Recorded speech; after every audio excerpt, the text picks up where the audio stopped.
Hey, I'm Dr. J. Today, you and I are going to make some brown rice in the Instant Pot.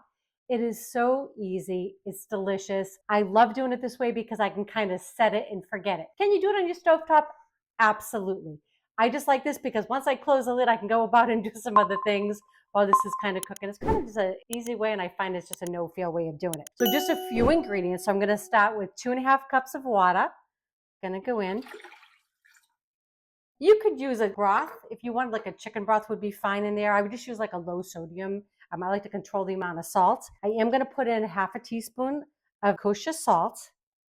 Okay, gonna go in. You could add butter in, but actually I'm making this today because I'm gonna make a sheet pan meal. It's gonna be kind of like a stir fry. But you could add other flavorings in. I find like my sauce for this later is gonna be so flavorful, it doesn't need anything. It really doesn't. So I'm gonna use 2 cups of brown rice, organic. Please, I know I talk about this a lot. I always say, buy on sale when you can. It's really important. Organic foods they're not processed, right? They don't have a lot of chemicals that are added when they're growing. There's no bad stuff that we're going to put into our body. So I really, really believe it's worth the extra few pennies. So I'm a big fan of organic. I do like brown rice. I actually prefer it over white rice, but there's nothing wrong with that. Especially if some of you have problems with your gut, with digestion, like irritable bowel, things like that, you probably want to stay away from brown rice because sometimes it could be a little bit harder to digest because it's a whole grain. But because of that, it actually holds on to more nutrients. It has more protein, more fiber, more magnesiums and irons and potassium and B vitamins. It's just full of good stuff and more of it.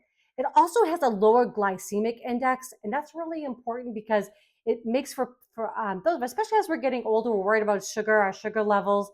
It tends to keep that low. It doesn't tend to spike it up, which is a good thing. It's just, I love it. And I love the nutty flavor of it. So I actually prefer it. If you haven't tried it, I highly recommend it. Again, 2.5 cups of water. We have 1/2 cup of kosher salt that went in.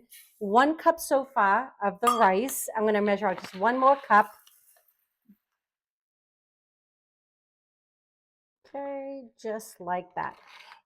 And so I've done the rinse, not rinse, all of that. And honestly, I know people say it makes a difference. I haven't found that it does. And to me, it's one extra step. So if you like to rinse your rice off, go ahead. No big deal. I'm just going to give it a stir. Okay. So good for you. I just love it. Okay, top goes on. I'm going to put on pressure cook. I want to say make sure it says more or high. And then I'm going to go up to 25 minutes. Okay. This is going to take about 10 minutes or so to come up to pressure. When the timer goes off at 25 minutes, I'm going to do nothing for 10, which means I'm just going to let it naturally release. At that 10-minute mark, I'm going to push my release button. We're going to have rice. That's simple. Okay, so it pressure cooked for 25 minutes, and then we let it naturally release for 10. So for my machine, it has a press button for the release, for the pressure release. You might have a slide. Either way, just going to give it a press. It just, whatever is left there, just that steam is going to release, and then the pin is going to drop. That's when I know it's safe to open this. All right, just like that. Oh yeah, perfectly cooked rice.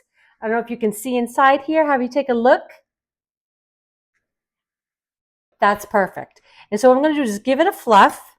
Oh, it's gorgeous. Just beautiful. And what you can do, I've done this so many times, this is actually perfectly cooked. But say there was a little bit of extra moisture in there, just leave it in, just leave it on warm, let it count up for a few minutes, and that will just kind of evaporate the rest of the moisture. There isn't any here. So I'm going to get this plated up in just a second, and we're going to give it a taste. I mean, what do you think? I think that looks and smells wonderful. He loves rice. I do. I do too. I think I've become to love it more though with you. Yeah. I'm a pasta girl. Yeah. Really. But yeah. This is so good. I do love brown rice though more than I like white rice. I like the nuttiness to it. Yeah. And it's better for your hat. I mean, so I'm all good with that. Yeah, for my hat? For your hat. No, for your hat. Ah. Right there. You look cute, by the way. Oh, thanks. So yeah. do you. Okay, well. Yeah. Get a room, you two. Hey, you want to taste this? I do. That way we can tell them. Yeah. I know it's just the rice. I am making a little stir fry later, a sheet pan stir fry. Oh. You will eventually see that video. Sounds easy. Yep. It is easy. Oh, that's perfect. That's perfect. It's so good, y'all. It's so easy. Obviously, just a little salt on there. Yeah. I cooked it with water. Did not add a lot of flavoring because I'm going to make a really flavorful sheet pan with a nice sauce on it. This also freezes really well. So what I recommend is let it cool completely.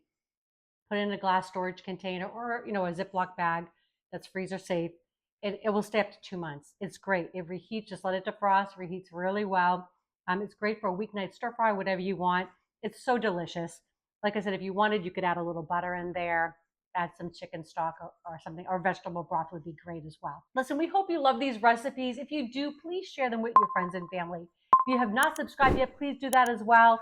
And don't forget to click that bell. That way you know when our next video is coming out. All right, love y'all.